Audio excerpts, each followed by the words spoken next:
Ba-boom. Okay, we're live now. Yeah. Welcome. Hello, everybody. Welcome to another Vagabond Dog Industry Chats. This time we have uh, Will O'Neill, everybody's favorite word master, word king, king of words, letters and numbers. Well, no numbers. Right. You don't do you do numbers, Will? Are you a fan of numbers or letters? No, I stopped. I think I took math for the last time in grade 11. I'm gonna say I passed. I got a 50, and I was done. How about you guys? Did you guys go do math all through school? Or did you give it up? I have Um, a computer science degree, I guess. Oh, that's true. Okay, so you had to. I see. You had to stick. They make you do math for the computer science degree. Yeah. Yeah, I guess so. Okay, Jake. So Jake. Okay, and you're a terrible writer. So that's like the opposite, right. right? I don't think I'm a terrible writer. Have you seen some of the stuff I wrote for ASM? No. It's a masterpiece level stuff. Hello. Yeah. Would you like to flip a coin? Yeah. And That's not really. I mean, that's We don't have to get into it, but Justin has to make everything into like some kind of gameplay event. Well, we can let So, Justin break the tie at least. Like, Justin, how far in school did you get in math? Well, I mean, it depends how you define math, really. I mean, Okay. I took grade 11 math, Yep. but then I did like economics in university for a little bit, but then I dropped out of it. So does that count? Mhm. Nope, doesn't count if you drop No. out. Oh, okay, Nope. great. Yeah, no, then no math. I mean, as much math as you. You have the same math as me, and we're good writers. And Jake did all the math. So you know what? It's just like that's the glory of the Vagabond Dog team. Just a complimentary angle. Yeah, I mean, I feel like you guys, the two of you complete each other. Everybody knows this. I mean, the kind of math that I think we need to do. I mean, we've started to get a little bit more. Are arrays math, Jake? no, they're just data structures, but it's fine. Right. I'm okay. proud of you for using them finally. It's Yeah, I can pretty do good. arrays now, which is a thing, and I can get adding, and I can do Mm-hmm. subtractings. Anyways, I still haven't figured pretty out boring. mod. Yeah. So But you guys, sorry. no, go on. We're, we do math sometimes, but anyway, for I was, those. I was gonna segue. So you segue. Okay, I'll segue. I'll segue by introducing you. For anybody who doesn't know, the great Will O'Neill is a game developer, indie game developer. Has worked on a bunch of projects for various studios, including ours. He contributed heavily to Sometimes Always Monsters. And we couldn't be happier to have you here. And as part of our little gang, we went on a bus tour one time together. That was a lot of fun. And yeah, We wrote most of Sometimes Always Monsters after that bus tour. Actually, the tour was actually when we started working on the game. To be honest, yeah, it right? didn't exist until after somehow, even though we were doing press demos. Yeah, yeah, it was a great time, and yeah, no, a lot of time went by when I wrote like a lot of the initial character stuff before the game was released. So it was exciting to see it come out. So thanks for having me. I appreciate you guys hosting me, and I'm glad that Jake could join us too because it didn't feel right unless it was all of us All because the tr- we're all friends in real life. So this is not really. So even though this is an industry chat, it's also a friendship chat. friendship chat, right? Yeah. And we speaking haven't of really things, seen- for And so all many host, of you, friends. all of you who joining us are our friends too. So thank you Yes. for all coming, and let's And- all have a nice discussion about the industry. I've never watched one of these streams before, so I have no idea what the how precedent? I don't know how Yeah. I don't know how industrial you get. So I'll just follow your lead. Right on. Justin usually asks a bunch of questions of you, and then Yeah. I'll just watch him do that. First off, thanks Zed Craze for the host, and Pariah and Empress, good to see you in chat. Thank you guys for stopping by. Will people so they know Sometimes Always Monsters. These people in the chat know Sometimes Always Monsters, but you are also known for Actual Sunlight and Little Red Lie, and my personal favorite is Guildmaster's Story. But like, do you want to like tell us a little bit about your journey creating games? I don't think I've ever actually asked like what was the impetus to start for you? Like, why did you start making? Did you ever make anything before Actual Sunlight, or was that like the true first start of your games career? That was the first game I made. So I guess the kind of thing that's odd is it all feels kind of like a series of accidents. So my background is I have an English and philosophy degree, and then a postgrad in public relations and corporate communications, and that's been my sort of day job and my career. But I was also like a big gamer, and I played a lot of things, and I wrote stories, and like in high school I wrote a lot of plays. So theater is kind of where I started as a creative writer, but that was a long time ago. Um, and I don't know. I think I was writing for various some websites and doing some things, and there's a comedy website called McSweeney's that some people may know because every now and then, like a McSweeney's thing will blow up, and I you pitch them things and then they you don't get in, and typically you have to pitch them a lot of stuff. So eventually, I managed to get into McSweeney's with a short piece that was called "The Society of Pain," and I was really thrilled to see that happen. And after that, I started getting more interested in pitching them more stuff. And at some point, I started writing this piece that was going to originally be a McSweeney's entry, just like a one-page kind of monologue that was, why kill yourself today when you could masturbate tomorrow? Right. And that was the opening monologue that I eventually felt like, this could be like a larger story that eventually became Actual Sunlight. But it really started out as just that kind of like opening piece. But when I finished writing that, I really felt like a foothold, and I really felt like a chasm open up to talk about a lot of stuff I wanted to talk about that was going on in my life at the time, and so on and so forth. But I didn't really expect. I didn't at that point. I didn't have aspirations to be a game developer or a game writer or whatever. But I did the whole project, and I was really happy with it. And so I put it out for free for nothing. I didn't know anything about marketing or anything like that, or the industry, so to speak. But I was a professional public relations person and a corporate communications person. So the one thing that I did know how to do was pitch to the press, which is like a skill that I just took for granted. That probably a lot of people doing it for the first time have no idea about or have to work with somebody to do. So I was able to pitch it really successful to a variety of outlets. I really honed in on the people working at publications at the time who I knew would be interested in a game about depression and a realistic setting. And it was really well critically received. And that was really sort of where most, I guess, of the industry speak, so to speak, opportunities I had came from. It was how I sort of met you guys, and ended up going to PAX East, where I met a lot of other people who would go on to be the reasons that I wrote for, Coco Cucumber here, Riverbond, and Planet of the Eyes, and also Pillow Castle for Superliminal, so on and so forth. But yeah, everything stemmed from Actual Sunlight. But like unlike probably a lot of people who care about this stuff and are like, I want to make games, I want to get into the industry, who have it as a very specific goal. I was a writer and a corporate communications person, and like that was kind of what I was trying to do, just write. And I'm still thinking of myself as a writer first and foremost.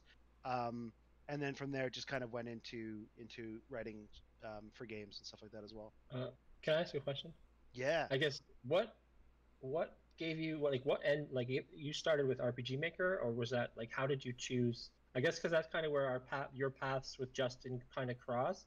Yeah. Just like what made that like what drew you to RPG Maker to make your game, and was it just So this is really weird, but this was back in like I guess 2013 or whatever, and Kickstarter was still relatively new, but I was like a big gamer. I was interested in games, so I was like kickstarting a couple of little indie games here or there. And one of the indie games that I kickstarted was this really small game by a guy. I can't even remember his name anymore. It was called Unemployment Quest, and it was like it was about a guy who just lost his job, and he had to like go out and find a job at like a Walmart, and like on his way to Walmart, he like fought monsters in the RPG Maker engine that were like standing between him and the job.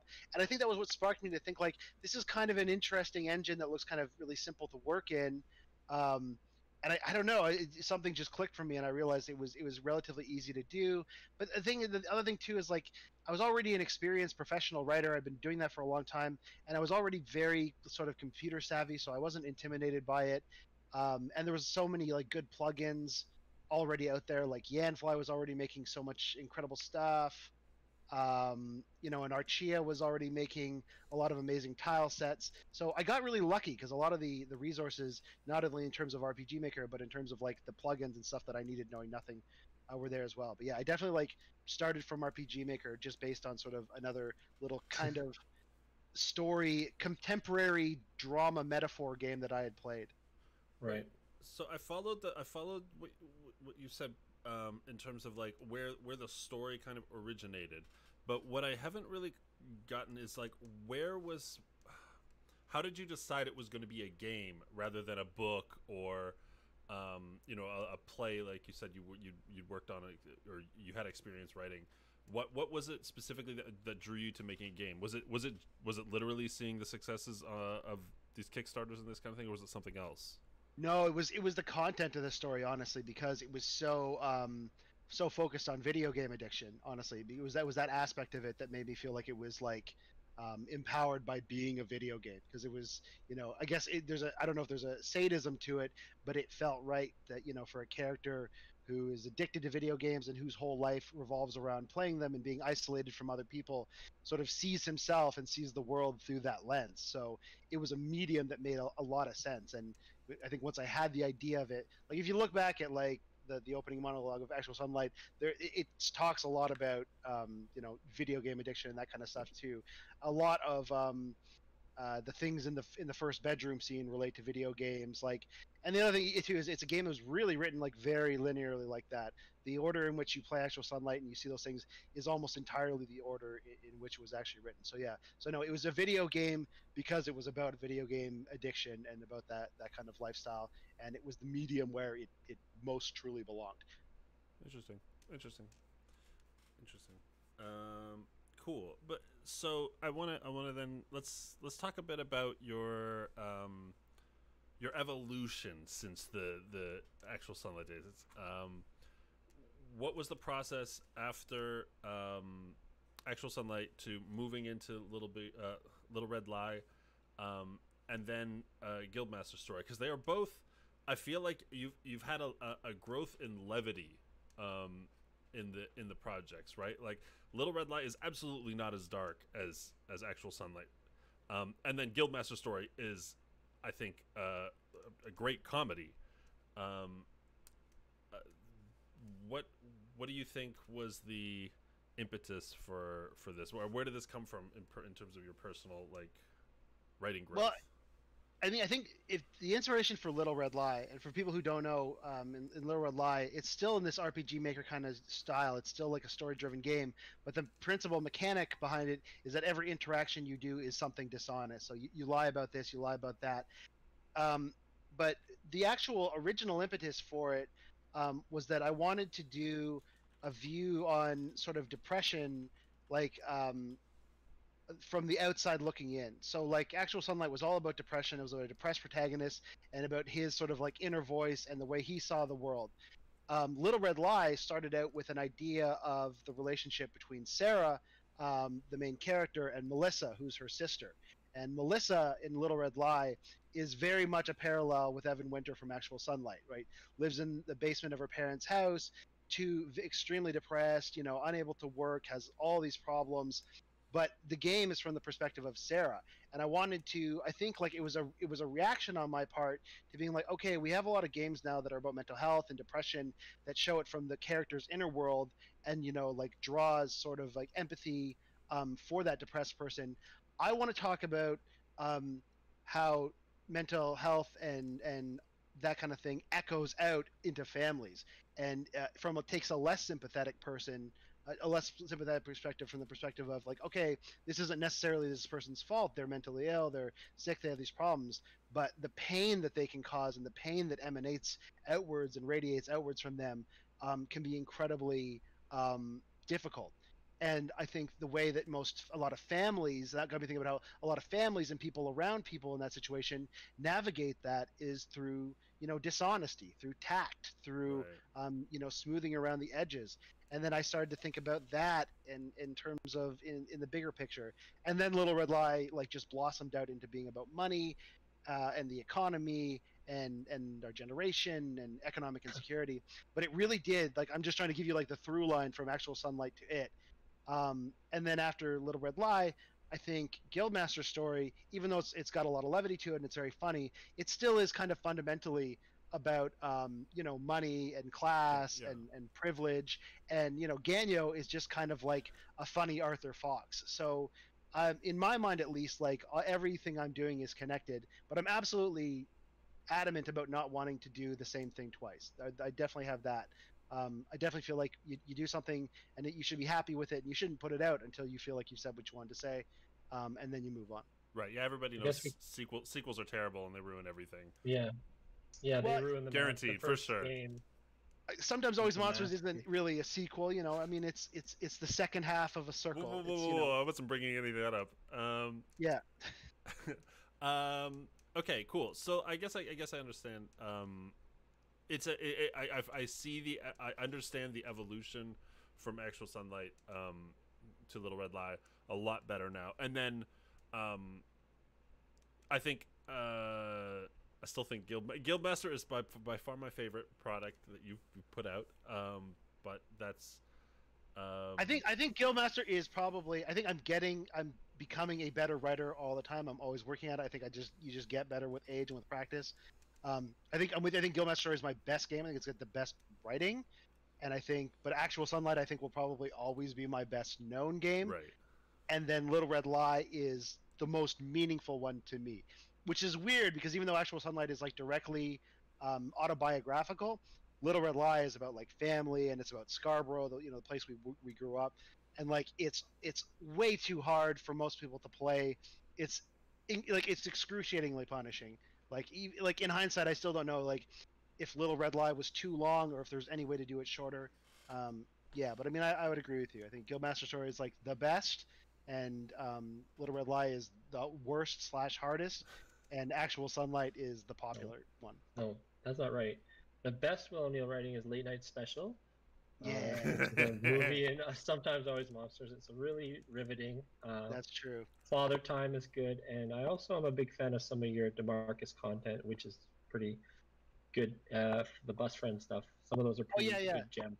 Some of those Just are say pretty that cool. too, like specifically for anyone who doesn't know, the stuff that I wrote in Sometimes Always Monsters are all the cut scenes of the best friends between each other. So like whenever So- you see those interstitials where the relationships they have with each other, that was my writing.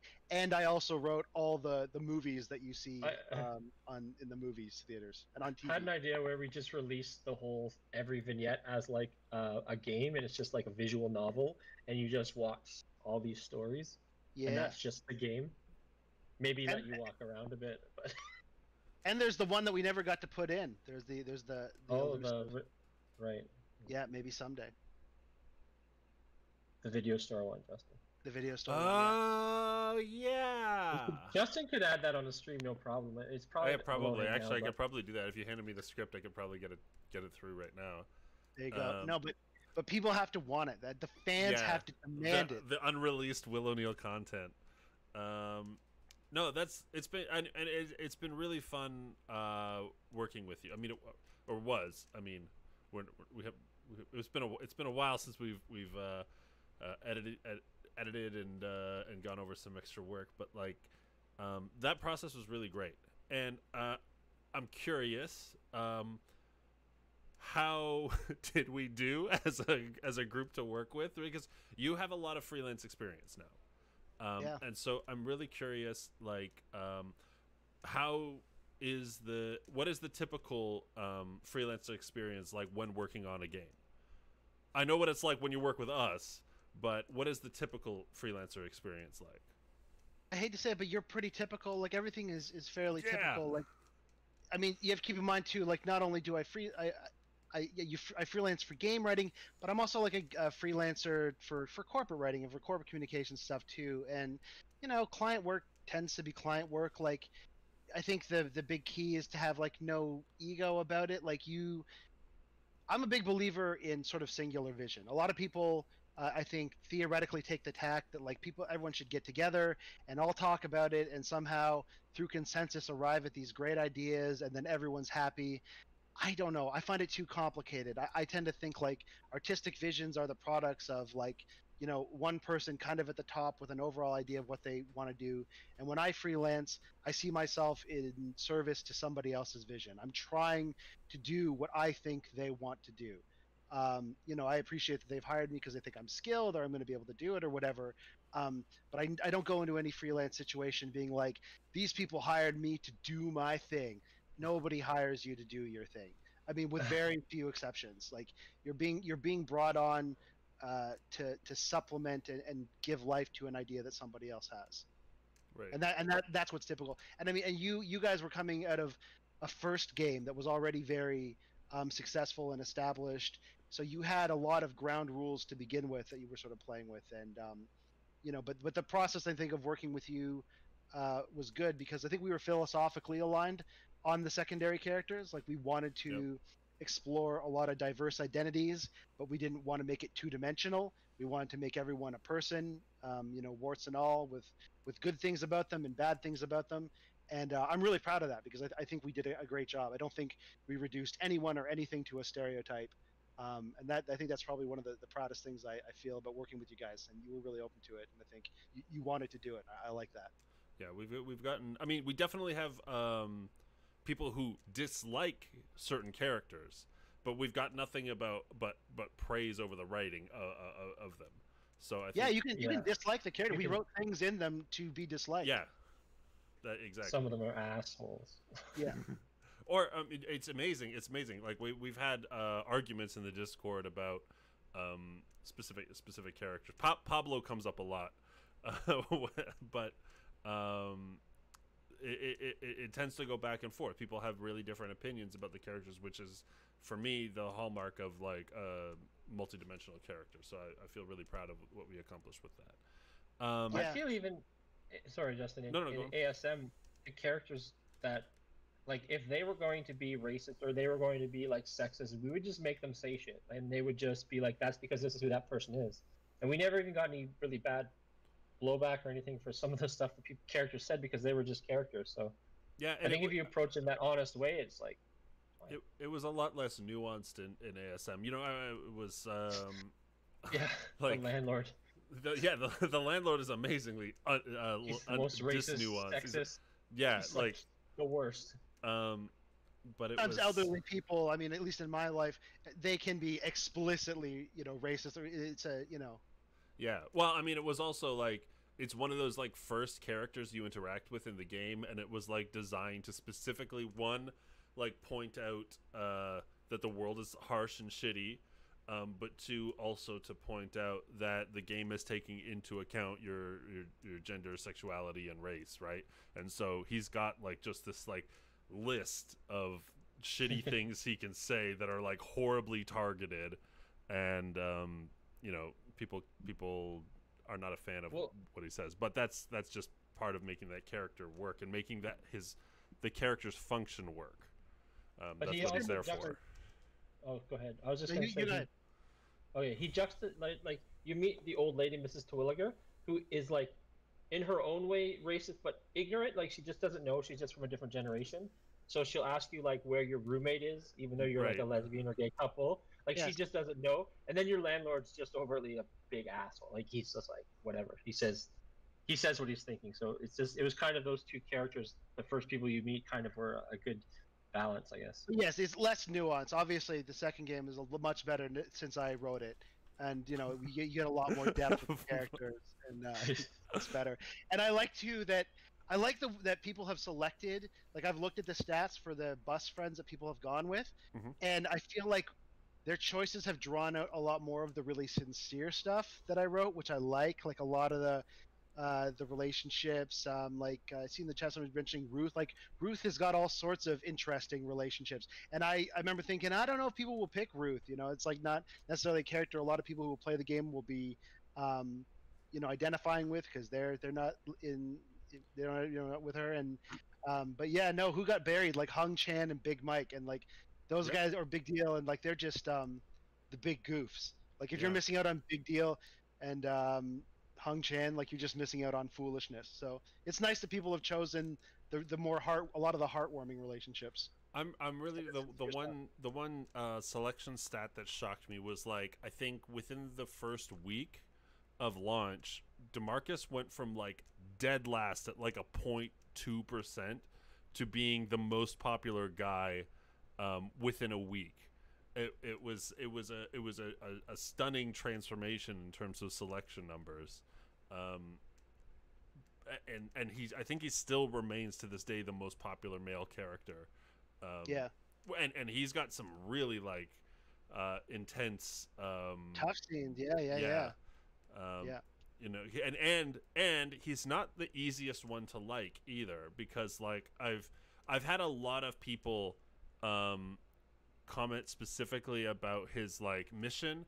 Like there's this whole dialogue that I wrote after the end of his mission where he talks about like what it's like to experience prejudice or whatever, and you know, depending on the player's attitude towards it, whether they say specifically if you say like I understand, unless you are exactly like him, he's very volatile to it, and it's easy to put people off with that, but at the same time, like it's some really great argumentative content, and he makes some great points in it, and then his like scenes contrasting with other characters is like really powerful. It's like but it also can have a lot of fun, like with the one he has with Hassan is great. Like it starts out super seriously and then you end up in like Judge Judy land, which is like amazing. Yeah. Who's Idris? What the hell is that? Yeah, I don't know. What are you talking about? What? Don't say that. That's clearly just sick. I don't know who that is. But okay. Yeah, no, they're all great. So, I know how you got your gig with us, right? I mean, actually, where did we first meet?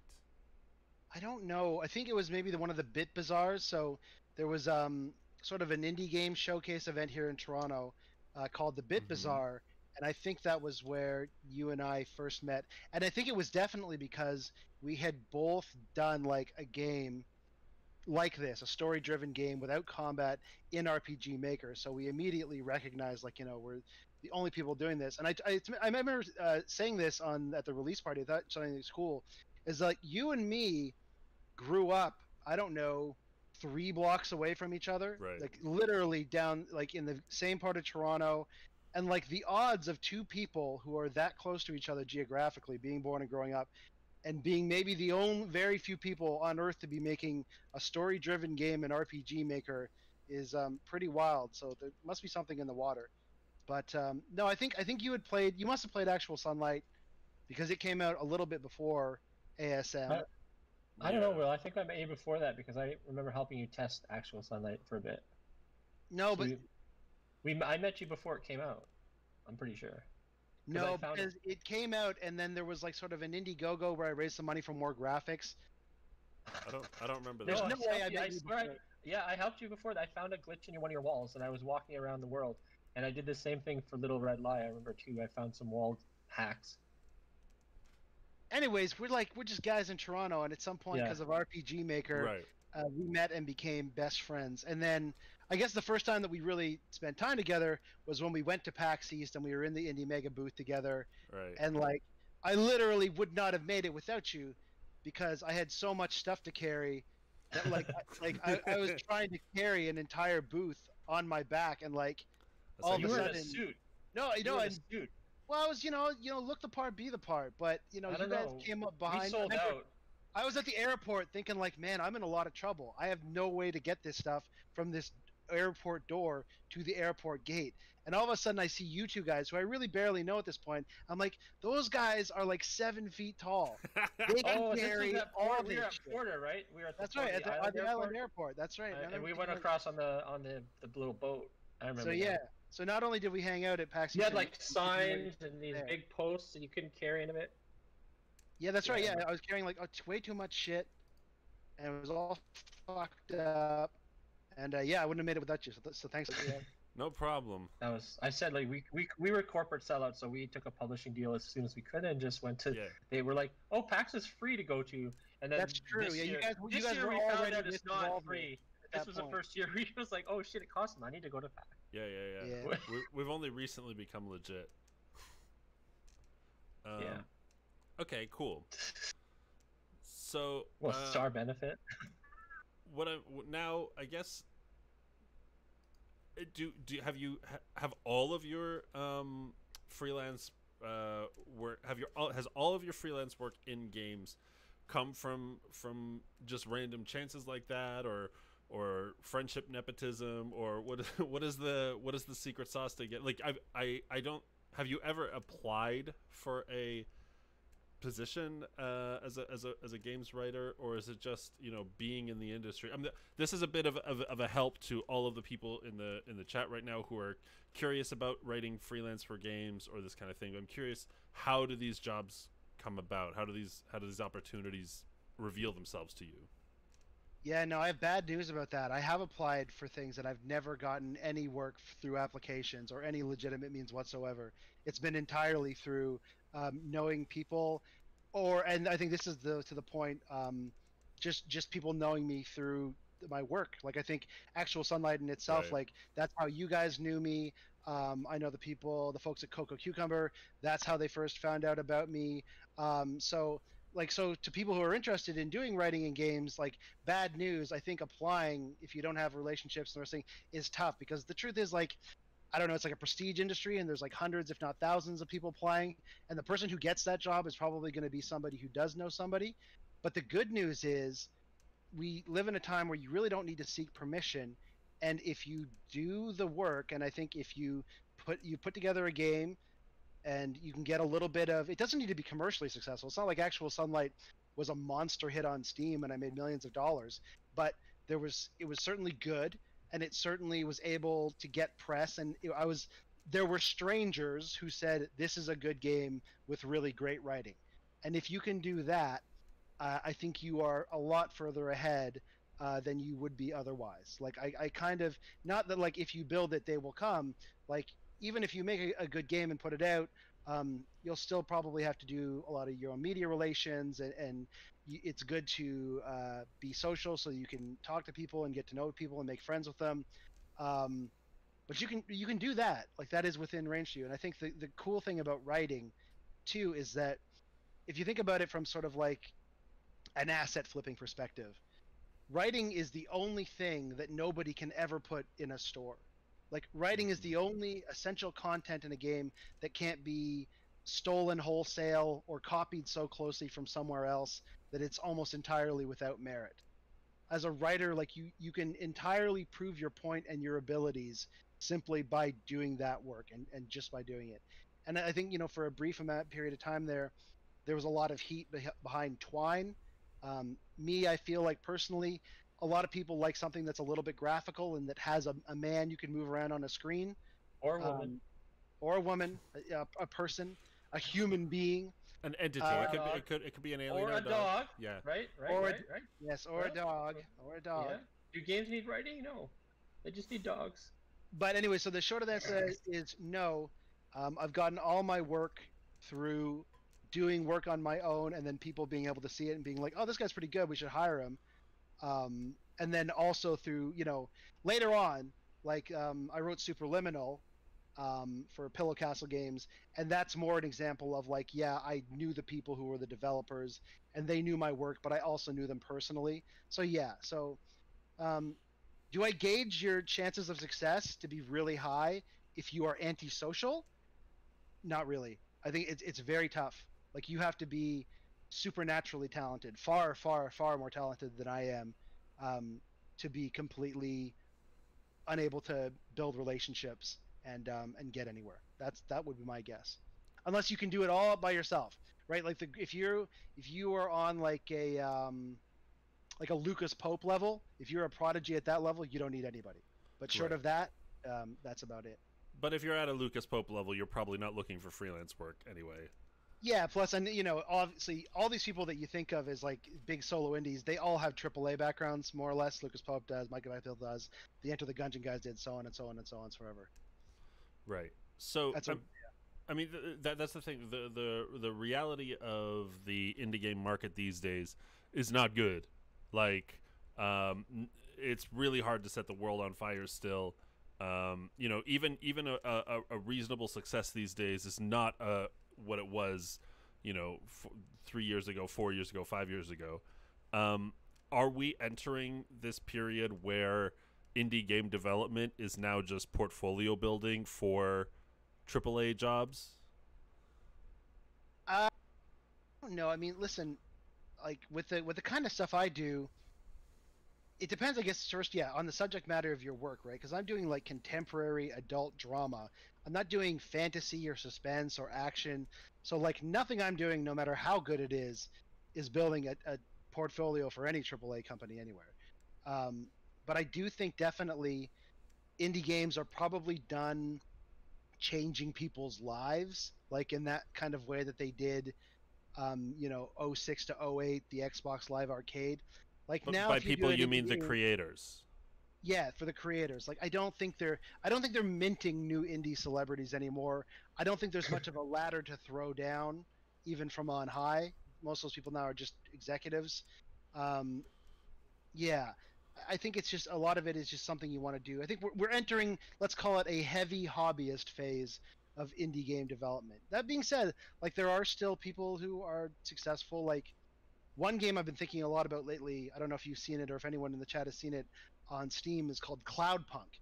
And it is a narrative driven game where you drive like an air taxi through this like neon drenched cyberpunk looking city. Like I'd never heard of this game and it exploded. It has like I think nearly 2,000 Steam reviews at this point. Like for an indie game, that's crazy, man. That's huge. And I don't know where it came from. And all I can gather is that it has a really simple idea behind it. It has really great art. And it's just kind of self-explanatory and straightforward. We were talking Yeah. before the stream started about like, should we stop trying so hard? Like, should we just do stuff that is obvious but well executed, and put it on the store for 99% off? And honestly, I think there's like a degree of truth to all this. Like, people like us who are trying to like do things that are a little bit different or stuff that nobody's quite ever seen before, we're probably fucking up. Like, we're probably overthinking it. Right. People, it's probably a very small number of people who even want that, and it's a lot harder to do because there's no molds to what we want to do. We have to make it all up ourselves. I feel like when I was making ASM and through most of the development of Sometimes Always Monsters, there was a vague peer group that I was trying to impress to some degree. Obviously, I wanted to make a great game. Obviously, I wanted to please the fans, but at the same time, there was this vague group of game developer peers that I was trying to impress by being innovative, and pushing boundaries and these kinds of things.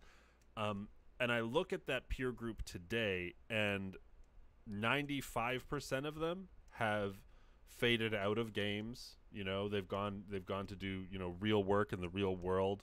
Or become millionaires. Or become millionaires that'll disregard me completely forever. And it's becoming more apparent that it's less and less relevant, especially because at the time it was also one of the ingredients to success, right? Like, at least in the circles that I moved, it was important to have a good word of mouth within the developer community in order to establish your game, or to have your game spoken well of would do good things for you. And I don't think that's true anymore. And I don't think that peer group that I recognize is even there anymore. And so the importance of innovating and being revolutionary in the design space is not as important anymore. And I'm curious what you think. How does the glut of developers and the loss of quote unquote celebrity in the indie space change the way that we should make games? Is it like we've discussed, the way that we should just not even care about trying to innovate in the space and just do something really, really well, or should we always keep trying because that's art? I don't know, man. I mean, I don't think I'm like gossiping or telling big secrets to say that like most indies are not very indie. Like insofar as like I've spent the pandemic in discords with like indie developers and stuff like that. I can tell you everybody's spent the last 4 months playing Animal Crossing. Do you know what I mean? Like, to a very real extent, like there's been kind of a weird regression to AAA and to weird Nintendo childishness, and like I feel like cutting like more sort of I feel like there was a momentum towards maturity and wanting to talk about like adult perspectives. Like this is the shift that I've seen that I Right. feel like you saw a lot of in 2014, 2015, and it felt like we were on the cusp of something, of some kind of like of games that were going to actually grow up with the people who grew up playing them, like us, we're like in our 30s. Like it's, and then at some point somebody popped that balloon. I don't know quite what happened, and it felt like, yeah, all the air rushed out of that movement, and everything just became extraordinarily twee and kind of like regressive and like kid-like and relaxed, and everybody got addicted on to MOBAs and Overwatch. Even like the And indiest people you've ever seen, uh, they, like you say, a lot of them kind of vanished, or they became executives at publishing companies. but Um, like Richard season Hoff. passes. No, but like Richard Hoffmeyer, made Cart-Life and won the IGF Grand Prize in 2014. And Cart-Life was like Yep. tremendously inspirational to me as a developer. And I was like, this is where this medium is headed. Like talking about adulthood and like the real life pressures and economic issues. And like then that guy he vanished. And then like a month ago, or like a year ago, he resurfaced with a game that was good, nobody played, and then a month ago he was on Twitter saying that like he's been evicted from his apartment. He's like wandering. He's now a vagabond. Um, Right. you know what I mean? I just feel like, again, this is almost like we're hippies. I feel like we're hippies and it's the 80s or something, but it feels like, yeah, everyone kind of like either sold out or fell off, and that's it. And it's yeah. Do you think that selling out is just a necessity though? Like to survive, like you just most people can't survive on this kind of lifestyle. Yeah, Indie. no, I think that that's true. Like freelancing is fine, but freelancing is just one job after another, and at a certain point, like you're like, I just want to get money in my account every few weeks. And all the people who came up in that phase of indie games, they ended up being really well connected, at platform holders and stuff like that. And so at some point, somebody offers you a job, and like you're married and you have a kid, and like, what are you gonna do? Not do it? So, yeah, yeah. That being said, maybe there's a whole crop of really, there are a lot of younger devs who are making some interesting narrative focused indie games right now. One I would say is, if you guys haven't played, it's called Devil Express. Check that out. That's on Itch. Itch has changed things a lot, obviously. It's possible, too, guys, that we're just getting older too. Our peer group has moved on, but there's another generation of people behind us who's going to end up just like us, but they don't know it yet. Right. So is it our duty to like walk into those circles and be like, you youngins better watch out? Nah, man, just get a job. Just get a job. I got a job. Jake got a job. I don't think. Just get a job. Fuck off! No, Nice. not We all gonna got happen. jobs, right? Never. Everyone get a job. Never. Or the alternative is, you work and you keep doing it, and if it's what you really care about, like, there's plenty of people. Look at like Disco Elysium. That was tremendous narrative game, came out, last year. That game embodies everything that I hope to see indie games become, and those people are our age. Like, they're our peers. The only problem is it took them 14 years to make that game. Right. So that's a problem. It's like you think like, oh man, this is really what this should be, but it's like, okay, yeah, but you could die before you finish that game at this point. That's the problem.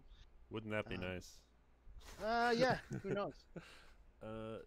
Jane says, with what Will said, I think people regress to simple, twee, or childlike games during times of stress. It's comfort and escapism in a way. Do you think that the past, let's say, 3-4 years has been that tumultuous that it's like really shifted the cultural consensus on what kind of entertainment we need? It's true. I think she's right. She's got a good point. I also think too, you have to appreciate, like, for people, there's going to be like a lot of permanent childhood for a lot of people who are like in their early 20s, mid 20s now, because like that whole thing where we're saying like, oh, you just get a job, just like go out and like get a place and move on your own. They're never going to be able to get those jobs, man. They're never going to get those jobs. They're never going to have financial security. Like, so what do you do if not play Animal Crossing? You're stuck in house, the pandemic, the fucking riots. Like, yeah, no, I mean, Jane's right. There's forces way outside of just like, artistic progress that are inflecting all this. And it's true. But personally, I've always liked stressful art. Like I've always liked art that feels aggressive and confrontational. That's what all of my work is pretty much. I want it to hurt me, but there's far less of an appetite for that than there is. Like I'm in a lot of trouble, basically. I guess is the point of it. Like I don't think there's any way nobody wants to play an actual Sunlight or a Little Red Lie or even a Guildmaster story now. People want games that are comforting and hopeful, even if they're not in any way realistic. And it's Is just that your next game? Twee time? I don't know how to do it. I don't know how to do it.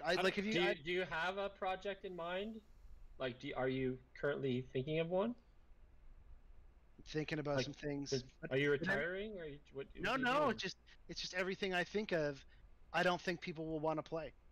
And I think it's and you can say to yourself as much as you say to yourself, well, if it's what you want to do, you should do it. And if there was something I wanted to do, I really wanted to do, I would do it. Like I didn't think Guildmaster Story would be successful, but I thought it was really funny. Like I thought it was a great metaphor. It was really good. It is really funny. Unpaid labor and using experience points in an RPG as like a metaphor for unpaid labor. I was like, that is like too good to not do. So if I think of something that good, I'll do it. But I'll be honest, like it does suck to put a lot of work into something for minimal impact. It will never not suck. Right. I do that all the time. It's fine. I know that feeling. Yeah. My games are stupid. Well, and this is the eternal lament of 99% of indie developers who struggle to find any audience for any of their work or any artist whatsoever. Our culture only glorifies and puts any focus on people who are overwhelmingly popular. Yeah, but what makes it worth it is when you see that one review that said your game changed their life, or it's pretty cool to see, right? Like when you have an impact on people like that, or the person who said that Doggone Golfing is the best golf game on Steam for them. But like you read reviews like that and you see that someone's playing it, it's impacting someone, so that's why you do it, right? Like you want to have an impact on the world. You want to leave behind something that will not be a legacy, but people are still playing ASM 6 years later. People are still playing actual Sunlight 6 years later, right? So it's true, because they keep putting it out on more platforms. Right. It's a really long tail. It's like a giant tail that just keeps going, right? So yeah, no, listen, you're right. Even a small impact is totally. Listen, if you do something in this world that reaches out and makes an impact on somebody who you've never met and will never meet, that you're right. For even one person to do it, that's incredible. You know what I mean? And it's like most people will never get to do that, right? They don't get to do that. Yeah, so. and it's awesome. But it's a lot of work. It's a lot of work. Like these things. Oh yeah, they don't just make themselves. Musicians now, not that I'm saying they have it easy in music, but a decent band can get together over a weekend, crank out a single, put it on TuneCore, throw it up on Spotify, and get people being like, yeah, man, I'm jamming to this. I like this. That same thing you're talking about. You can't make a game in a fucking weekend, man. You know what I mean? It's just like we've chosen this incredibly labor-intensive medium to be a part of, and it is tough to do things, and these things are all your babies, and you would love to see them have as much success as possible. No, I mean, but you're not trapped in games. I mean, you could write a novel or a short story in a weekend, or something that's going to have just as much impact. If that personal effect on the audience is our divine purpose, or whatever, for a lack of a better word, or our good work is doing that. I mean, that stuff doesn't pay the bills. Like let's put that out first. But if it is the good work, right? Like we don't need it to be so laborious, right? You and I, we can write. You can just write something good and put it out in the world. It doesn't have to be such an effort to make a game. I mean, Jake's stuck because he can't write, but I mean, you and I, we're free. You're stuck because you write shit and then you have to add 18,000 mechanics to it instead of just making this one thing. Like, people just want to play your writing. They don't want to play your stupid bullshit games. They don't want to play your stupid converted air hockey. They just want to play like your writing. They like the characters. But you got to go and add like all these different little, oh, let's have the cars run you over and then you go to the hospital. Like, you're trying to build these little simulations, and people don't care. They just want to read the writing, I think. So, James, what does this have to do with? I'm just saying, he said I can't write, so I could probably write my own game, no problem. In fact, I have. If I've written several things for, that many people have commented was their favorite part of ASM. So yes. Anyways, I believe I'm your guest. Oh, right, we forgot. Who are you? By the way, thank you, Lucia, for the host. He came in at a great time. Yeah. Do you have any questions for me? Who are you? Wait, I did ask a question. Yes. Do you ever see yourself transitioning out of games and into traditional writing again? No, I really like games, and I really think there's not enough people who write for games who really care about games. You could have, Steam Stats says otherwise. Listen, you could bring in a ton of writers who are better than me. But they wouldn't care about games, and they wouldn't know what they were doing, and it wouldn't matter to them, and they'd be just strangers in a strange land. Like, for me, I feel like it's the place that I belong, and I, as much as I say like, oh, it sucks and this and that, like I'm in it. I mean, frankly, At this point, I'm prolific. I mean, most indie developers get to, release between 0 and 1 game. I've managed to somehow stumble through 3. And a bunch of others for other people. Like, I care about it, and it's important to me, and I'm not going to do anything else. Now, am I going to transition into like AAA? Probably not. Even though at times I've thought to myself, that's the best way to actually combine doing this with it being, a job and something that you can sustain. But this is a unique problem for writers. The problem is in AAA, the quality of the writing is so unprioritized. Like, there are lots of good writers in AAA, but they don't get to do good work, right? They just want to put it in their character. No, yeah, and they get batted around by people doing gameplay stuff. Like, you get the feeling with every AAA game you play, almost every AAA gameplay, that like the writers come last. You know what I mean? Like, they have to do everything around everyone else, and that's fine. Again, when you work for somebody else, you're aspiring to their vision. But I don't think I could ever find it satisfying. Right. And on the same note, like, I don't think I can ever get out of games, because the way that story comes to me is in the variants, right? The reason why, I mean, it's not in the cars and the shops and all this stuff. That's not what makes the narrative good to me. Tell us your secrets. It's in the freedom of choice, right? Well, I don't. Yeah, see, I'm. That's actually the one thing that I think I'm not that interested in. That's the other reason I couldn't go AAA, is because AAA is all about like, telling the player tell their own story and telling stories through choices. No, they're not. Whereas I'm actually interested in like the cruelty of fate, and that's another reason I like writing for games, because I like writing in a medium where people expect to be empowered, and then they feel it tremendously when they're not empowered at all. That's a more nuanced thing. That was literally all ASM was about. But I think we approach it from a very different direction, where it's like, I'm a very hard determinist. I believe in the truth of fate. There is only one universe, and it only goes in one timeline, and yada yada yada. We're doomed to repeat it forever, whatever. But in handing the player the multitude of choice, right? We give them the expectation of freedom and liberty, only to remind them at the end, hey, you're trapped in the confines and the walls of code and what we've pre-designed in this thing. You can't escape it. This, and it is a reflection of reality as I understand it.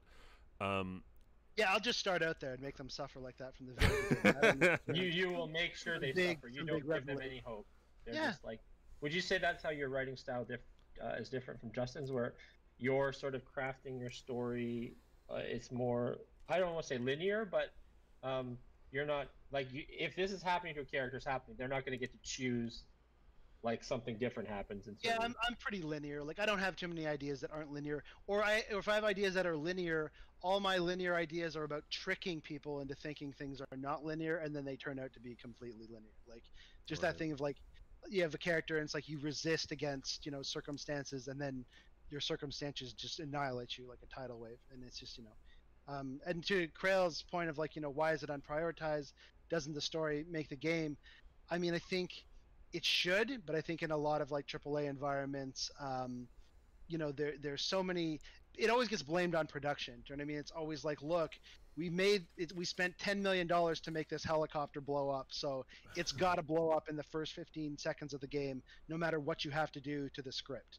Do you know what I mean? It's just that kind of thing where it's like forever, sort of having to adapt around in a way that I think is just like gets in the way. It's not just that, but I mean, story stands in contrast to the traditional game development cycle, where it's like focus on the core loop, right? Refine that gameplay loop, make sure it feels good to hit the buttons and make Mario jump, right?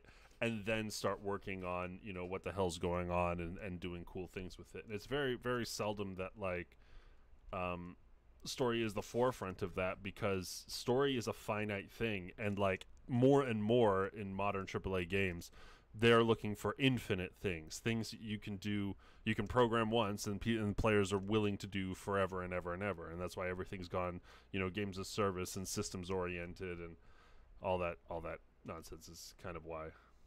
I guess what I mean though is like the story in Justin's head goes from his brain into the game, where I think, Will, you're like more sort of crafting something. There's an in-between period where you're sort of crafting sort of this vision. And Justin, I think some of your content just like you have an idea and then it just goes into like it's like the process is a lot different, I think. But I don't know how you guys. I don't actually feel like I try and create a story as it's more much like characters, right? Like a situation, a reality.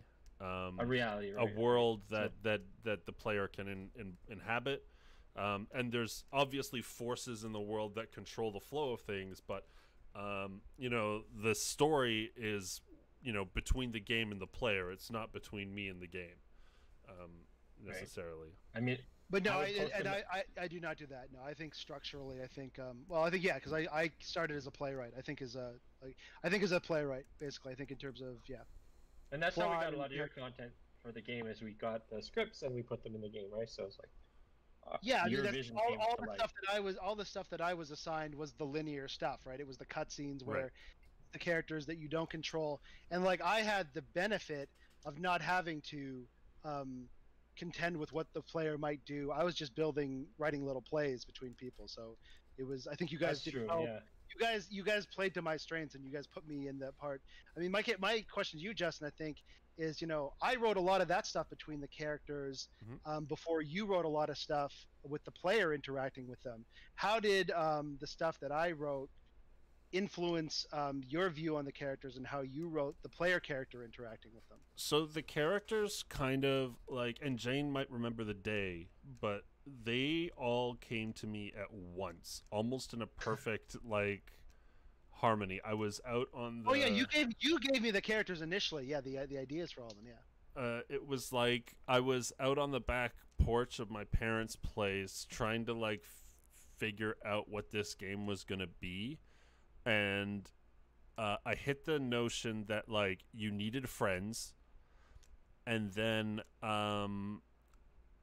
I don't know, they just like came to me one after another really quickly, and I kind of understood them I'd say probably 80% well that day. It was weird. I had a couple of experiences like that with ASM, but that was like yeah, Jane remembers, but it was like it was all at once, this balance of characters. And then like I'd say the most important thing was that we did together was like fleshing out that, do you remember that spreadsheet that was like, how does this character interact with this character? And that kind of like filled in some of the finer points of their identities.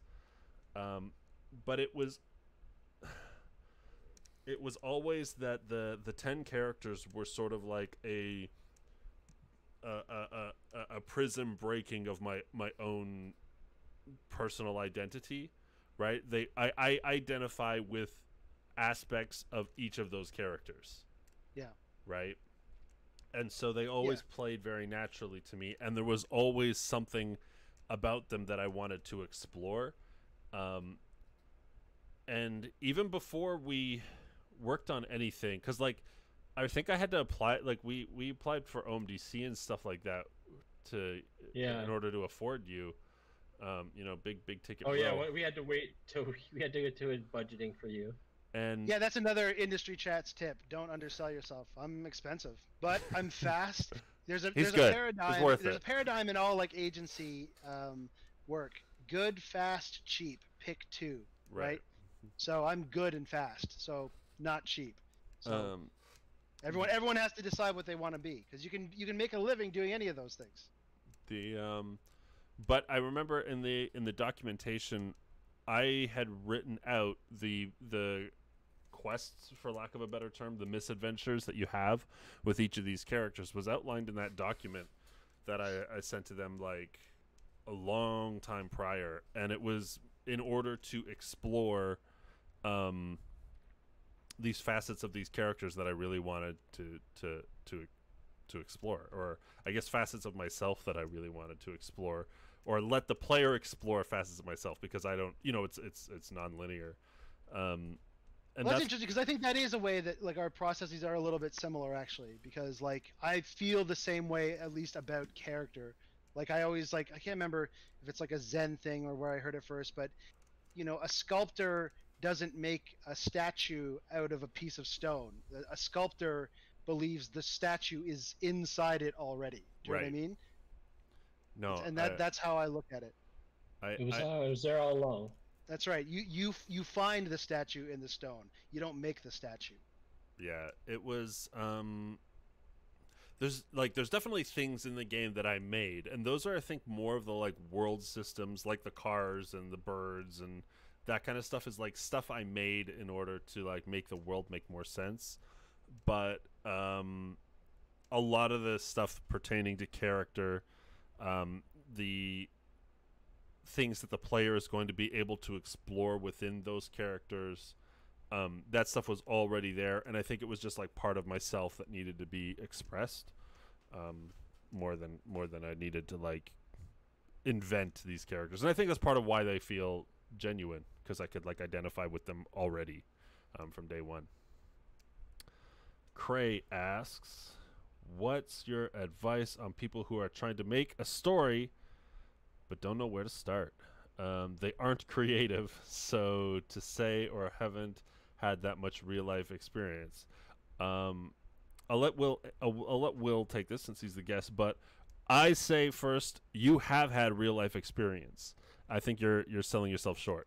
No matter what, if you are above X years old, you have had some notable life experience, no matter what it is, and there's a story to tell of that. You don't know if they're above X years old. Yeah, I assume if you can type that sentence, you have enough life experience. Yeah. If you've got the question of, is my life interesting enough, you've had enough life experience to write a story about it. That's a fair point. Nobody that young would even think to ask that. So, okay, so what would my advice be? So I would say what you want to do, first of all, if you want to be a good writer, you have to read a lot. That is just not negotiable. You should be a person who loves to read. I disagree. Okay, well. Here we go. Okay. I've never read a book in my life.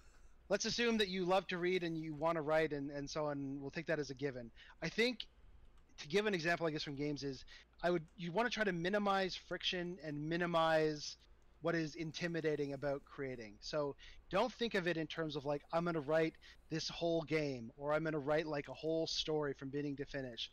What you want to do is you want to try to find a foothold. Challenge yourself to think of kind of like one interesting conflict that might take place between two characters, an argument, and just write that argument. Just think of it on a very small scale. Just try to write, a few interesting paragraphs that sort of, again, introduce a conflict between two characters and resolve it in one way or another. It doesn't have to be brilliant, but as you do this, you become more comfortable just with the act of doing it and with the craft of looking for it. And eventually, what's going to happen if you stick with it and you work hard at it is you are going to realize that something you've done is bigger than what you've done, and that there is a statue inside the zone, so to speak. And you're going to take that and you're going to be like, it needs this, and then this happens, and then this happens. And I really believe in the instinct to know when an idea has legs and it's going to catch on. The point is, you just have to work on a very small scale until you find something like that, until you find something that you want to work on. And it's going to be hard work, and it's going to take maybe a long time. But it's fun in the process if you can stick to a bit of discipline. And yeah, that's a long way of saying don't get wigged out by trying to think like I'm going to do this whole thing or this big project or make this whole game. Try to make something incredibly small and specific that you think is a little bit interesting, and just do that until you feel you have a foothold on something that's bigger than it. That would be my advice. And then Cray hits with the follow-up. Sorry for the follow-up, but what if you love to read, but when you just create a situation in your head, you don't know what comes next? Using your conflict example, how do you give characters their own unique personality that doesn't feel boring? For me, almost every conflict in ASM and SAM is based off of conflict that I've either imagined conflict that I've had in my head, or actual real life conflict that I've had to go through. This is kind of, my answer is a little more specifically towards games. But like, I go through the conflict, and then you always have that like what if, and that's kind of where I start. And it's like, here's the crux of the conflict, and then I go, okay, well, what if I had done this, or what if I had done this, or what if I had done this? And that's the variance of the game. And rather than trying to write a meaningful next step or meaningful resolution, I just follow those what ifs to their natural conclusions. And sometimes they're more interesting than others, but in the sense, in the world of game, the player is directing the experience, and they tend to lead themselves down the path of personal preference, right? So you kind of have a little bit more grace than in a linear experience. But I don't know, what if you're trying to just write, Will, how do you get to the next step if you can't figure it out? I think everything you said makes sense. It's just, rather than, again, trying to think of, what's a conflict? Like, I don't mean in the sense like out of nowhere a dragon attacks them, although sometimes that works. I think you just have to keep in mind that, Kurt Vonnegut said that like every character should want something, even if it's just a glass of water, right? So I think if you keep in mind what a character wants, you're going to find a way for them to fight for it or try to go after it. So try maybe to think of it in terms of like, how do I make a conflict, or how do I make a character have a unique personality? I think all that kind of grows out of just figuring out what a character wants and then feeling your way out from there. I think you're thinking about this almost backwards. You're trying to say, how do I determine things before I do them? But it's by doing them that you'll determine them. If you figure out what a character wants, or how they're in opposition to another character, or what they're going to go after, and you put them in a situation, where they can go after it, you're going to find out things about them. It's going to come to you more so than you are going to sit down and think of it, so to speak. Right. I'll agree with that. At least that's been my experience. And Jake, what's your pro writing tip? Just make something funny. Try to copy the Trailer Park Boys. Usually you'll get a laugh out of that. Yeah, that's good. Just at the end, just use the F word and pretty much include a dog. Usually that works. Right. So I do like the F word. Most of the narrative games I've worked on, Justin's been a consultant on, but the story's been kind of light on those. So I would like to work with Will, though. I would like to pay him to write something for me. You know what, man? I would do a story mode for Dog Gone Golfing. You did write. I did have that little adventure game you wrote the intro to for some testing work, so I haven't finished that, but There is a game there could be somewhere. a story mode. There could be a story mode for Doggone Golfing. It could be a story about like, Tyson and Lady Bird joining like the Galactic Pro Tour. There is something. I was thinking about that for sure, yeah. But the problem is I'd have to just then have some gameplay in the middle, and it'd just be golfing. What do you mean? Oh no, there's cutscenes. There's like but it'd be very small. Right. You know what it was? Right. It would all play out in like interviews. Do you know what I mean? Like sports channel style. Like, oh, we're talking to Lady Bird. Rough, rough, rough. So on and so forth. Well, I might have some money lying around if you want to get at me for that. Yeah. I'm actually working on another contract right now with another game that is unannounced, but and I don't know what I can say. But don't say anything. I mean, but how are you enjoying it? It will be the demo of it will be in the Steam Festival of Games next week. So do make sure you follow me so that when I can announce it on Twitter, I will. Cool. Your Twitter your Twitter is listed below your name. Yeah. So it's yeah. Cool. What do we summarize this with? I guess, Will, you've given us some really good hot tips on making it as a freelancer. The hot tricks of the trade. Have a good indie game portfolio that you've released without any help. Yeah. Rely on good social connections, or get out there. Don't wallflower. Oh, you know what? This is a good point we should make. Like, I'm not like the nicest person in the world. Like, you guys know that, and other clients of mine. Like, it's not like I'm a social butterfly or a maven. Like, I can be very acidic. You can and very rude when you drink, but rude, yeah, rude when I have too much to drink, and yeah. So if you are not like that, you are probably already in a better position than me. Yeah, people will like you, so. Yeah. So don't feel like I can't make friends like this guy. I don't have any friends.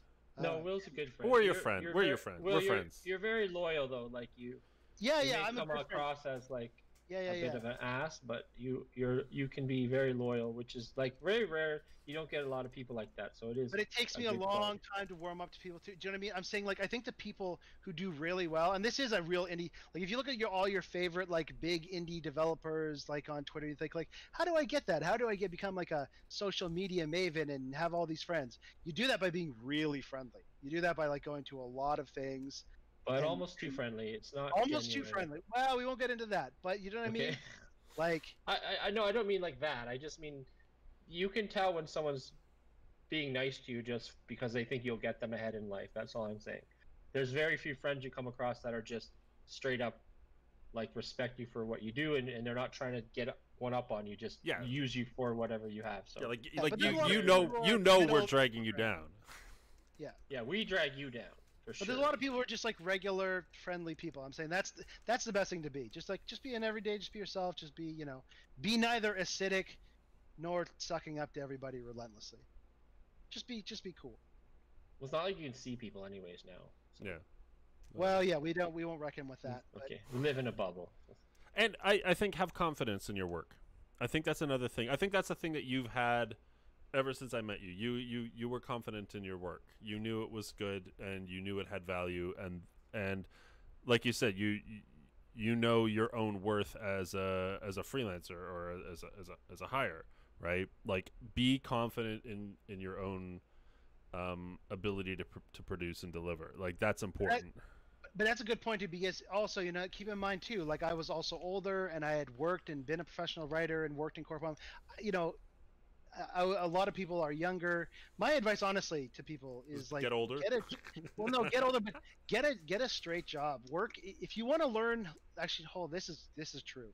If you want to learn how to make friends and get along with all kinds of people, you really do need to get a job, because it is at a job that you will learn how to get along with people that you don't have everything in common with, right? That you don't see the world the same way as. So it's an incredibly valuable thing to do.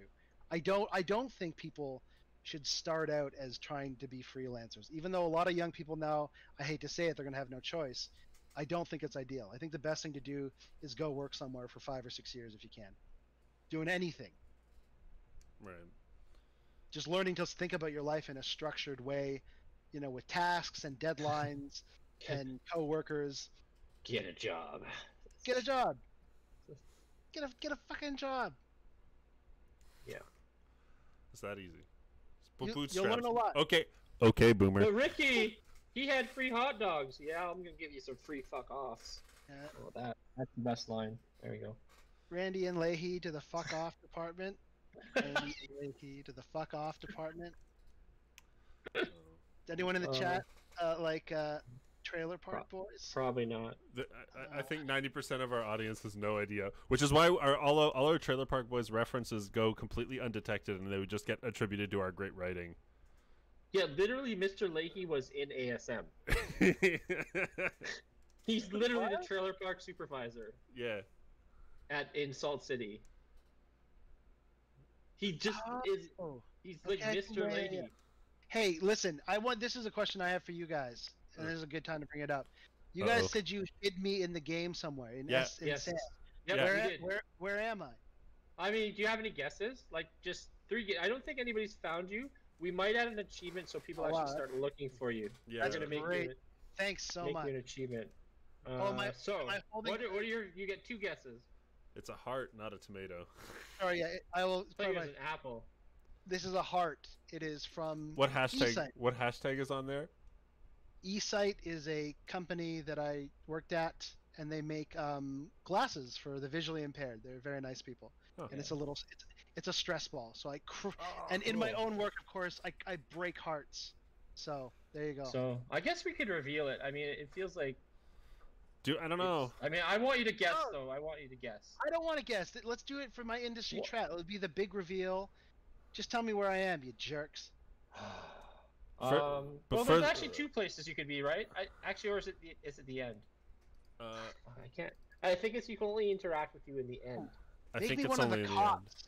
the end. God no. Opposite. Okay, I'll tell you, because you've been nice enough. So you have to be a male character. Okay. Because you have to have your character go to jail, and then you have to live in the jail for a bit, and then randomly your jail cell will be open, and you can walk out into the hallway and speak with one of the prisoners in jail, and that's you. Oh, I'm like and a writer in prison. You're a writer in prison, yeah. Yeah. And you have one line. That's dope. And you have one line. I had written about 7 lines for you, but Justin editorialized it down to 1. I added more. You said you added. Oh, so he added more. He didn't like any of my lines. So guys. I didn't charge you to write my lines for me. Trust me. The lines I've written for you are great. They're all deep Willie O cuts and okay. Good, as a favor, don't give those away. We'll let the players and me go find them. Right. Told them where to find them. I should add an achievement for it, and then add a Will O'Neill Chivo. Maybe we'll think about it. Yeah, if you're not too busy. Once everyone has 100%, well, we're very busy, but once everyone has 100% of their achievements, we'll add another one. Yeah. So that'll be very tough to get. Yeah. Yeah. Hello, Vincefeld. Yeah, thanks for the raid, Vince. Vincefeld is the world's best doggone golfer in the world besides myself. But he's basically a professional doggone golfer. Yeah, he's gone That's pro. Cool. He's pure. He's gone pro, completed the career mode. He's the world record for Howland ones.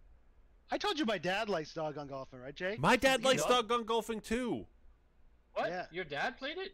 My dad played. He on plays Steam it or on the phone. on his plays phone. it now. Right? Yeah. He plays it on his phone. Yeah. Cool. It's a dad's thanks. game. It is a dad. It's a super dad game. That's cool. You have to let me know what his level is. I will. See what world he's on. Give him some hot tips. Yeah. We're good to know. Cool. Well, what else you is should going on? join us. You should join us in our professional nights. Yeah, Maybe we have do. your dad play with us on Steam. We send you an invite every Monday. I know, but I'm addicted to Final Fantasy 14, so I don't ever. Is that what you're playing? Yeah, I guess we can close out with like what are you playing? Is that it? Some Japanese MMO? Is that your jam? my life is pathetic. I play Final Fantasy 14 because a bunch of other people I know are playing it, and I feel bad about myself. It's a good way to socialize. That you can get together. I know a lot of people who play games like Apex Legends just to hang out. Yep. So That's true. And I started playing Call of Duty, and literally what I've done, being trapped like with no hockey or anything, is I bought a stationary bike and I sit it in front of the TV and I ride it and play games now. And it's like I've gone over like 2,000 miles since I got the bike. Good Playing. cardio. But I've played more games, but I've also gotten to exercise while playing. So it's kind of like I've Hey, given myself time to play more. we should all get pelotons. What do you guys think about No, that? no. This guy got a $300 bike. It's fine. Let's all get pelotons. And You then know we'll what else you can do though? There's peloton these class. videos on YouTube. You can actually get like a 4K ride through the countryside, and you can put Yeah. the bike right in front of the TV, and you just ride the bike and you drive through. It's pretty cool. You don't need that peloton. What I would recommend for both of you though is DDP yoga. So you should try that. I know you're a big DDP yoga fan, guy. I'm Look. looking through to see if I've played anything else. I go on a walk around the block for at least 10 minutes a day. How long are your walks, Justin? I want to hear about your nightly walk. I go 2-hour walks. What are yours? Like 10 minutes? I mean, there's one hill. Hey, Will, remember the time you walked like 100,000 steps or something in a day? Do I you remember miss that? I do. Was it 100,000? 100,000, yeah. How long did that take you? Oof, 16 hours? You did one day. You walked 100,000 steps just to do it. Yeah. I woke up at 4 in the morning because it was on the Fitbit and it was like a badge, right? There's like it was gamified and like almost nobody in the world had this badge. Like I literally found one other guy in San Francisco and he like became my mentor to get. He probably put it on a record player though and just cheated. No. It was. He had his legit route. You know what? It's walking 100,000 steps in a day is not that hard if you train up to it gradually. Yeah. And it's a lot more about making sure you don't get hurt even a little bit. Because if you get hurt even a little bit, it's fucked. It's over. Gonna be Right? like You blow the whole. If you get one shin splint, you've blown the entire attempt. And the other thing is just you have to start at 4 in the morning. You have to like literally get up when it's pitch black out and just start walking down the street. And Oh, Crail's got a great job. Jake, you should become a YouTube fitness guru. I don't want to. I mean, Do my it. acting career is over now. So I just saw myself in Moonshine Diaries. I'll send you guys a link. What are you talking about? I think you're going to age like a fine wine as an actor because you will always look like a goon, and as you get old, feel me on this. No, it's true. You're just going to look like an older goon, and then eventually you're going to be like the senior goon who actually talks. Do you know what I mean? Like you'll be like the guy who says to the guy, "We must go to the embassy, Mr. President." You know? Yes. Like I know. I think everyone else's acting career gets worse as they get older, but yours is going to get better. I have a few speaking lines, but they cut it out for a voiceover, which is weird. Did you get paid? I did. It's on my tax returns from last You're year. union, right? You could scale. I did a few commercials. Did you ever see my commercials? Yeah. Yeah, they were pretty good, right? You look. Well, I did. Listen, well, you should write a screenplay for Jake to star in. no, because Well, he's I not. have a bunch of actor friends who want me to be in their things. So Because I've I already don't think got that role. you're versatile, Jake. I mean, you're a character actor. You got to play to a type. But No, like, I'll send you some of my tapes, and you'll think differently. you should hook up with like Steven Seagal because like you could be a guy in latter day Steven Seagal movies, like Mhm. where he's literally just an old special forces guy. You Mhm. could be in those to a T. I met him once, and Did you? he was carrying a sword through the airport in LA. Anyways, we're not talking about my acting career. Yeah, Yeah. we're kind of off topic. Anyways, to succeed as a writer in the video game industry, make your own games. Right. To prove that you are a good writer. Put Wait. them out there, get good press, and then if you are open to meeting people and, I think probably good things will happen. And hey, you know what? Somebody probably succeeds with doing job applications and stuff like that. So don't be discouraged, but just like understand that when you see people on Twitter being like, "We're looking for someone to join our superstar rockstar Yeah. team and be a writer," that person is as much looking for a big tweet as they are anything else. Right. That's true. Hate to say it. They probably know who they're going to hire already. That's really, really true. Yeah, it's crazy to realize that like big studios do leverage the opportunity as a means of gaining attention and everything like that, because at the end of the day, like it's got to be a ludicrously high percentage of gamers with a capital Z want to be in the industry, right? Like that's... yeah, and especially for writing jobs too. Like there's very few of them, right? Because anybody can do this. Triple A needs an inexhaustible supply of like people to do, I don't know, car tires in Maya. But they only need 4 or 5 writers to sit down, write a script, and then destroy that script and tear it into pieces and make it exactly like some other game, right? It's not that involved. Who needs to even read anymore? Like, your stories are dead, right, guys? Books are gone. Just art is dead. That's what Steam says. This is like after World War I, when artists were just like, the devastation we've witnessed is too much to bear. Are we in we're in the Dadaist phase of games? Okay. We're just gonna pull words out of a hat. That's whatever. Fuck it. My new game is called A Urinal. Yeah. But that wasn't the question at hand. The question is, what are you playing other than Final Fantasy XIV, or what are you getting out of Final Fantasy XIV? Is a better question. No, I'm not getting anything. I'm not going to say anything good about Final Fantasy XIV. It's not. It's just. I'm here. I am ragging on people for playing Animal Crossing, and Final Fantasy XIV is just Animal Crossing with fighting. Are you writing a chocolate bonk? So I am playing some stuff. I do want to give some shout outs. So as I said, Devil Express is available on itch, and it's an awesome, really short narrative indie game. I love that. I've been playing Deep Rock Galactic, which is a great co-op game with some other friends, and we should try that as well. I've heard good things. That's like for folks who don't know, that's like a space dwarf mining simulator co-op. You're co-op dwarves in space mining ores, but there's aliens. Yeah. I think that's, I don't know what else I've been playing. God, so much Final Fantasy XIV. I'm terrible. I've been replaying Sleeping Dogs. That's an awesome game. That's a great game. An amazing game. That is a great as well, randomly. So I want to play it again. I don't think I beat it, but it was really cool. It's wicked. I wrote a very long article / it became a Kindle single. I sold an essay about Sleeping Dogs as a self-published. I did not know you were such a huge fan. Yeah, no, I loved Sleeping Dogs. It was so good. And not just great writing, but like mechanically, it's great. It's got such a good fighting system in it. Yeah, it feels great. The driving's awesome. Oh, I've been playing a game called Fury Unleashed, which is this kind of like roguelike, which takes me back to like my Enter the Gungeon days a little bit. But I have that, yeah. Really nothing is Enter the Gungeon. Like I realize now, like Enter the Gungeon was so good that it was kind of like nobody ever needs to make another game like that. Did you play Exit the Gungeon? No, because it was on Apple Arcade, or I think it's on now. Steam now. Yeah. Is it good?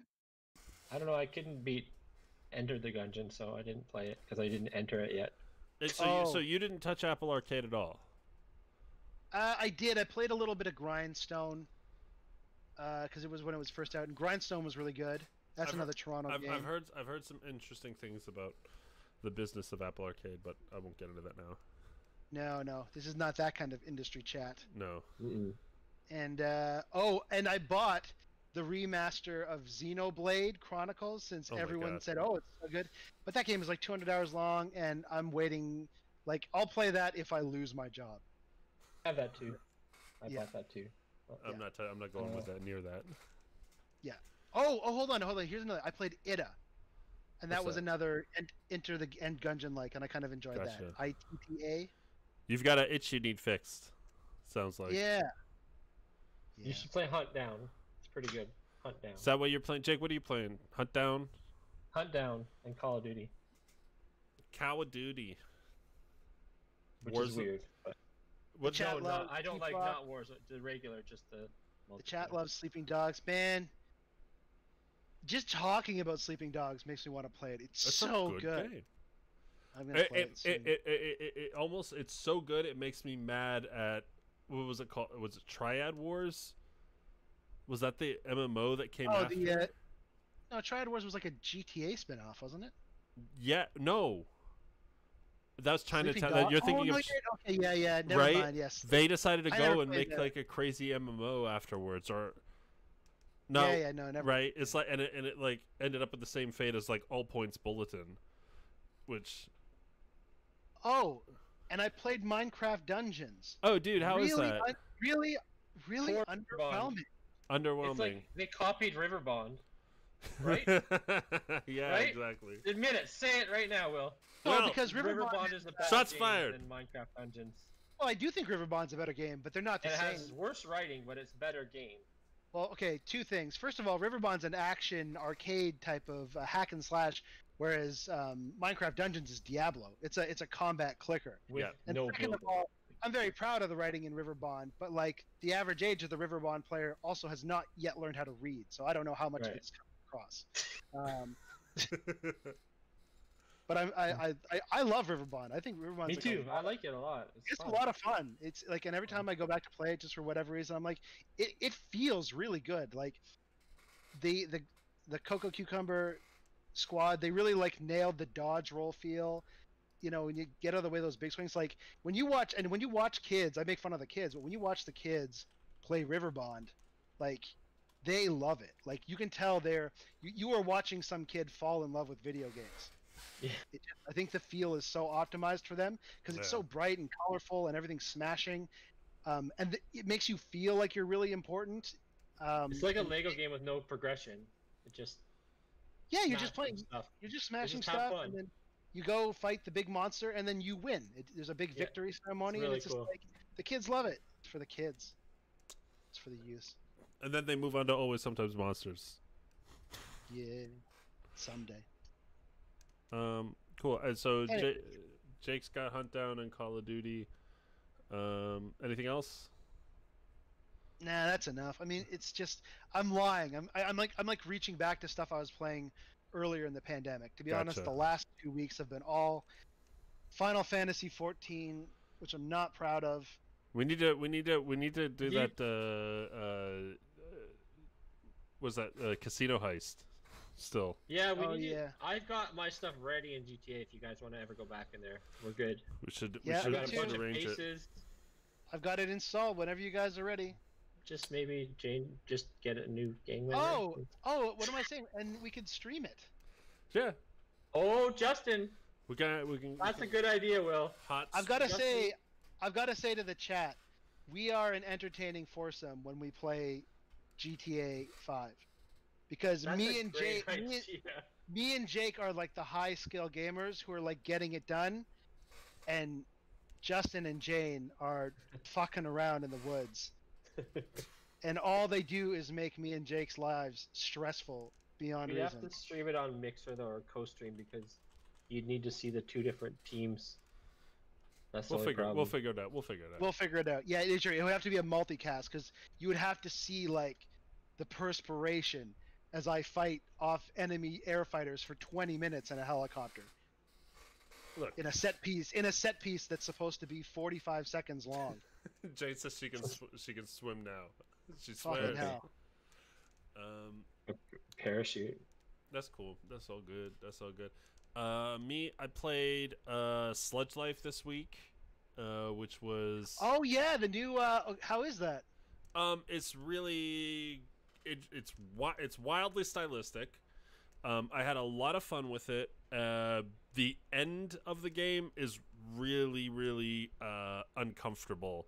It's like you've got to get through a lot of like it's a collecty style game, and when you've got like only a handful of things left to find in the whole big map, that gets like less fun. But the rest of the game, pretty good. I'm pretty impressed with this is Dose One's first writing attempt. Like, I mean, he's written words before, obviously, for lyrics and everything, but it's his first like characters and NPCs and that kind of thing. He does a pretty good job, overall. I just wish there was some sort of like guide-like system to help guide you to the last few little things to collect, because it's a relatively big map, and when you're down to like 3 things to find, it gets a little grating on the nerves. But other than that, pretty good experience. Cool. Yeah, that's about. I mean, I played that, and I'm still chewing my way through Doom Eternal and Control, which has been interesting. Control is really good. It's pretty good. It's really good looking. It's like a gorgeous fucking game. Yeah, it's got a lot of writing in it that I have not engaged with whatsoever. Yeah, don't worry about that. Okay. There's a lot. That's like tons of emails and documents. That's the thing. It's that's like one where of they those hide a lot of your writing now in these games. By the way, is just a lot of people like stuff. that though. A lot of people, if you're like a person who likes lore, and like background writing, it's really well done. Like the writing, the quality is very high. It's true. good. There's they not. hide it. Yeah. You don't Well, need it's it. hidden, and it's not really part of the game. Like it's not plot driven. You know what I mean? Right. It's just you're finding stuff. It's like, man, these guys were sure up to some crazy stuff, but the crazy stuff is like in the past tense. It's got nothing to do with what's happening in the game. Right. It's just it's all background. So it's Might have all been Outer Worlds. What's that one? Yeah, it's a little Outer Worlds. It's all the SCP wiki is people have been writing these like I don't want to call them fanfics, but like fanfic creepypasta stuff has been going into this wiki forever, and then they just like took some of the stuff from there and made it into a game. But it's good. See, that's the thing that makes me feel old, man. Like a lot of like the people who are like young and like care a lot about writing and stuff like that, they're all fanfic people, Right. And they like, and that is, we're like 2 generations too old for that now. I think. Well, whatever. Fanfic. I'm still trying to get regular fic right. Yeah. Anyway, I think that's gonna be nearly it for us on this episode of the Vagabond Dog Industry Chats. Willie, you wanna promote anything? I know. What do you want to tell the people? What should they do? Yeah. So you can follow me at Will O'Neill. You see my handles on the screen there, and you can go to willo'neill.com and it'll list you all my games. You can see everything there too on Twitter. Check out Actual Sunlight. It's on pretty much every platform now. Check out Little Red Lie.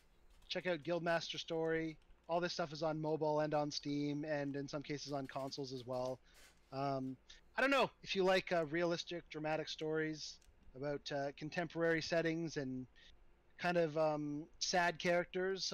You might like it. It's not for everybody, but I think if you check it out, you'll know pretty quickly if it is or it isn't. Right on. Thank you so much for coming on the stream, and we'll chat more later. I think for now, so I'll be back this weekend, Saturday and Sunday, 1 p.m. EST, doing some more Sometimes Always Monsters development stream. We're working on the party bus, the much requested party bus sequence is I guess getting there. Sure, sorry. When did this come about, and when does that happen? It happens like bus. after the end of the game.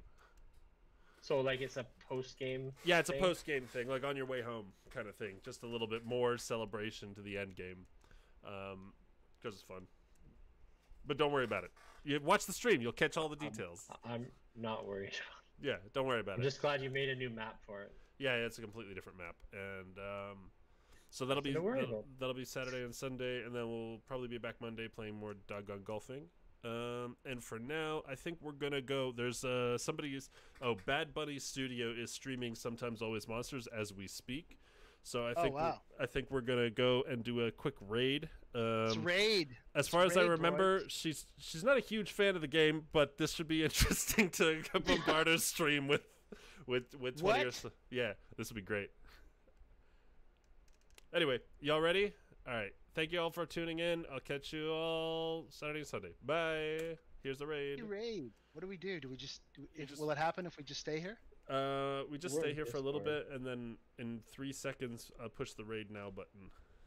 And Okay. And then they get more points if they join the raid. But that's anyway. All right. I'll see you guys at Bad Bunny Studio. All right. Bye. Bye.